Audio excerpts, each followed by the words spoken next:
మీ car కి best ceramic coating premier care Apexer car detailing studio for contact.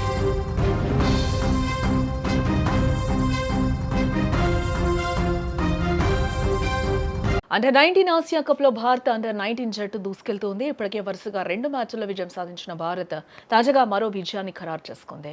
Dubai వేదికగా మలేషియాతో జరిగిన one day match లో భారత ఆటగాడు అభిజ్ఞాన్ బౌలర్లపై విరుచుకుపడ్డాడు. ఒకసారిగా 16 ఫోర్లు 9 సిక్సర్లతో విధ్వంసం సృష్టించాడు. కేవలం 121 బంతుల్లోనే 200 పరుగులు కొట్టి అబ్బురపరిచాడు ఈ చిచ్చరపిడుగని చెప్పుకోవచ్చు.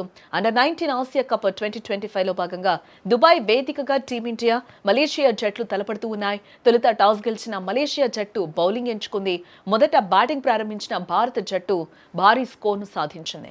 ఈ క్రమంలో 5వ నెంబర్ బ్యాటర్గా క్రీజ్లోకి వచ్చిన అభిజ్ఞాన్ కుందు మలేషియా బౌలర్లకు చుక్కలు చూపించాడని చెప్పుకోవచ్చు. ఫోర్లు సిక్సర్లతో విధ్వంసమే సృష్టించాడు. ఫలితంగా 126 బంతుల్లోనే డబుల్ సెంచరీ సాధించాడు. ముందుగా 82 బంతుల్లోనే 100 పరుగులు చేసిన అభిజ్ఞాన్ మిగతా 100 పరుగులను 64 బంతుల్లోనే సాధించాడు.